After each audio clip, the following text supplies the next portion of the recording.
बिस्मिल्लाहिर्रहमानिर्रहीम। अस्सलाम वालेकुम। आज 11 नवंबर बरोज़ हफ़्ता हम बात करेंगे दो अहम इशूज़ के हवाले से। निगरान सूबाई हुकूमत को तहलील कर दिया गया है और गवर्नर राज नाफिज कर दिया गया है, और ये अहम डेवलपमेंट कैसे हुई है, कैसे पूरी काबीना को तहलील किया गया है, आइन क्या कहता है, उसकी तफसील मैं आपके साथ शेयर करूँगा।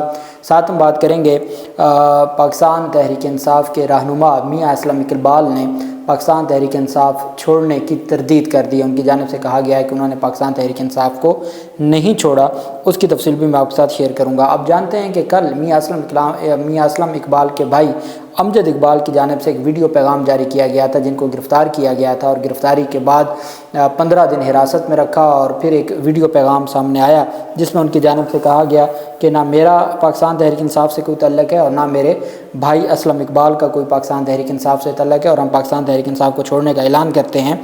उस पर फिर मियां अमजद इकबाल की जानिब से जो वीडियो पैगाम था, उस वीडियो पैगाम के बाद असलम इकबाल ने कहा कि भाई अमजद इकबाल, असलम इकबाल ने ट्वीट किया, उन्होंने कहा कि मेरे भाई अमजद इकबाल के जो बयान है और उस फैसले से मेरा कोई तल्लुक़ नहीं है, मैं पाकिस्तान तहरीक इंसाफ का हिस्सा हूँ और रहूँगा। उनका कहना था कि मेरा मकसद आवाम की बेहतरी के लिए किरदार अदा करना है, और मैं अपने हलके के लोगों को बता दूं कि मैं पाकिस्तान तहरीक इंसाफ के साथ हूं और रहूँगा। मुझे पाकिस्तान तहरीक इंसाफ से कोई अलग नहीं कर सकता और मुझे पाकिस्तान तहरीक इंसाफ से कोई जुदा नहीं कर सकता। ये उनकी जानिब से ऐलान किया गया है और कहा गया है कि हर सूरत मैं पाकिस्तान तहरीक इंसाफ का हिस्सा रहूँगा, मियां असलम इकबाल की जानिब से। दूसरी जानिब जज ज़ेबा चौधरी धमकी आमेज़ केस में पाकिस्तान तहरीक इंसाफ के चेयरमैन इमरान खान के ख़िलाफ़ समाअत हुई। जज मुरीद अब्बास हैं, उन्होंने समाअत की, जुडिशल मजिस्ट्रेट हैं, उन्होंने इमरान खान की दरख्वास्त पर, इसमें इमरान खान ने बरीयत की दरख्वास्तें दायर की हुई हैं, उन बरीयत की दरख्वास्तों पर समाअत की। इस्लामाबाद की अदालत में इमरान खान के ख़िलाफ़ खातून जज को धमकी देने के केस की समाअत हुई। इमरान खान के वकील खालिद यूसुफ और स्पेशल प्रोसिक्यूटर रिजवान अब्बासी अदालत में पेश हुए। इमरान खान के वकील की जानिब से कहा गया कि जो सीनियर वकील हैं सलमान सफदर, वो आज ज़ाती मसरूफियात के बैस अदालत में पेश नहीं हो सके, और इस वजह से ये वो केस है जिसमें सलमान सफदर साहब पहले भी दलाइल दे चुके हैं, उनके आर्गूमेंट्स हो चुके हैं, और वो आज भी इस वजह से नहीं पेश हो सके कि उनको ये लगता था कि वो आज अवेलेबल नहीं थे और वो किसी और केस में मसरूफ़ थे। प्रोसिक्यूटर रिजवान अब्बासी ने कहा कि मैं आज दलाइल देने को तैयार हूँ, अगर वकील सिफाई की मौजूदगी में दलाइल देने हैं तो तारीख़ दे दें। जज मुरीद अब्बास ने कहा कि दलाइल सलमान सफदर की मौजूदगी में ही होंगे। जिस दिन चेयरमैन PTI का केस होता है और कोई केस नहीं सुन सकता, आज भी फ्री बैठा हुआ हूँ।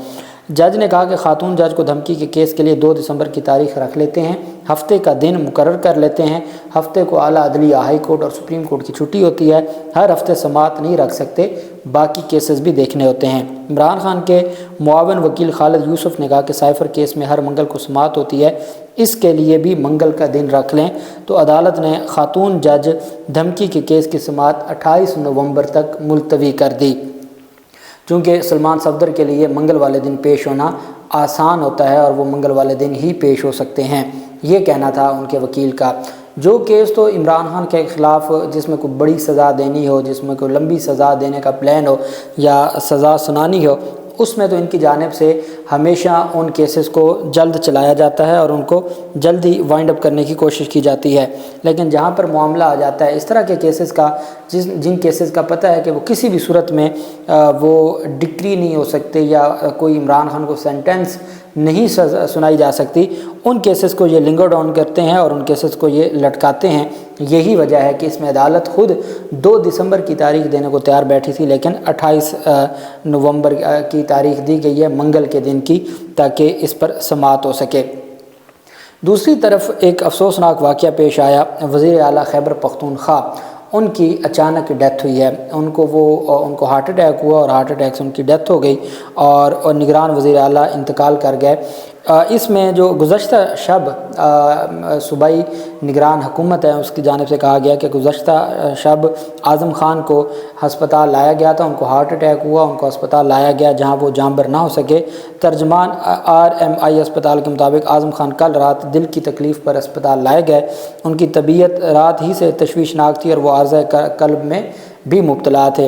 रात भर आज़म ख़ान अस्पताल में ज़ेर इलाज रहे, जहाँ उन्हें इंतहाई निगहदाश्त वार्ड में रखा गया। Head of surgery doctor Jameel के मुताबिक نگران وزیر اعلیٰ کی 4 روز سے طبیعت خراب تھی، انہیں اسہال وقفے کا مسئلہ بھی درپیش تھا، انہیں انوائرل ہرنیا کی رکاوٹ ہو گئی تھی، جس کے بعد ان کی حالت تشویشناک ہو گئی تھی۔ رات 8:30 بجے ان کی رپورٹ آئی تھی، جس کے بعد آج آپریشن کا فیصلہ کرنا تھا۔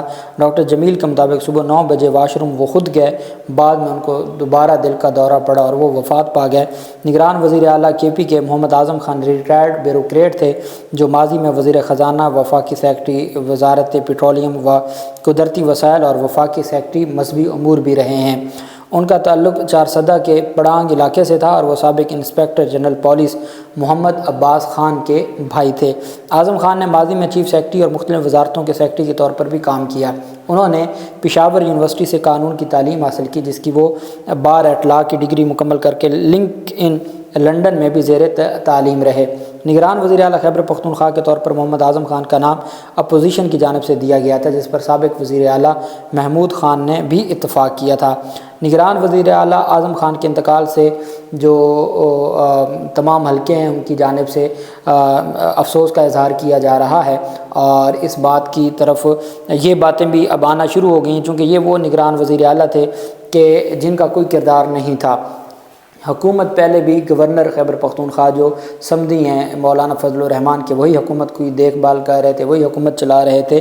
اب اس حکومت کے جو معاملات ہیں نگران وزیر اعلیٰ کے پاس، نگران وزیر اعلیٰ کا تو کبھی کبھار کوئی پریس کانفرنس یا کوئی اسٹیٹمنٹ آتی تھی، نہیں تو جو بھی تھا وہ یا PDM چلاتی تھی یا وہاں کی بیوروکریسی چلا رہی تھی۔ اور جو کچھ خیبر پختونخوا میں جس طریقے سے روایات کو پامال کیا گیا، چادر اور چار دیواری کا تقدس پامال کیا گیا، اور یہ جو ساری چیزیں ہیں سیاسی کارکنان اور سیاسی کارکنان کے لیے سیاسی ایکٹیویٹی کرنا بھی مشکل ہو گیا تھا۔ تو ان ساری چیزوں کو اگر دیکھا جائے تو یہ واضح ہے کہ وہ سارے کا سارا کیا دھرا PDM کا تھا اور فضل الرحمان کا تھا، اور انہوں نے چن چن کے اپنے مخالفین کو اپنے گورنر کے ذریعے، وہ گورنر جن کے بارے میں باقاعدہ طور پر سپریم کورٹ آف پاکستان نے لکھا تھا کہ انہوں نے آئین کو توڑا ہے یا آئین کی خلاف ورزی کی ہے، وہ گورنر تو آج بھی عہدے پر بیٹھا ہے، لیکن صدر پاکستان سے یہ استعفے مانگتے ہیں۔ اب نگران وزیر اعلیٰ خیبر پختونخوا اعظم خان کی ڈیتھ کے ساتھ ہی جو نگران صوبائی حکومت ہے وہ تحلیل ہو گئی ہے، نگران جو صوبائی کابینہ ہے وہ تحلیل ہو گئی ہے، اور اب صوبے کو جو کی نگرانی ہے وہ گورنر کو منتقل ہو گئی ہے۔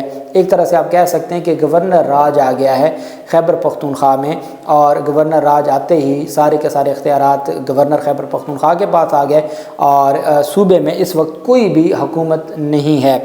نئے نگران وزیر اعلیٰ کے تقرر اور کابینہ تشکیل دیے جانے تک گورنر اختیارات کا استعمال کریں گے۔ نئے نگران وزیر اعلیٰ کی تقرری کے معاملے پر قانونی ماہرین کنفیوژن کا شکار ہیں۔ الیکشن کمیشن کا کہنا ہے کہ نگران وزیر اعلیٰ کی تقرری کے لیے معاملہ سابق وزیر اعلیٰ اور اپوزیشن لیڈر کے پاس چلا جائے گا۔ نگران وزیر اعلیٰ کا تقرر جلد کرنا ہوگا، صوبے کے آئینی سربراہ کا معاملہ ہے۔ اب ہونا تو یہ چاہیے کہ نگران وزیر اعلیٰ کے جاتے ہی اختیار آ جانا چاہیے سابق جو منتخب وزیر اعلیٰ تھے محمود خان ان کے پاس، اور وہ بطور وزیر اعلیٰ اس وقت تک اپنے ذمہ داریاں سر انجام دیں جب تک نئے نگران وزیر اعلیٰ کی تعیناتی نہیں ہو جاتی۔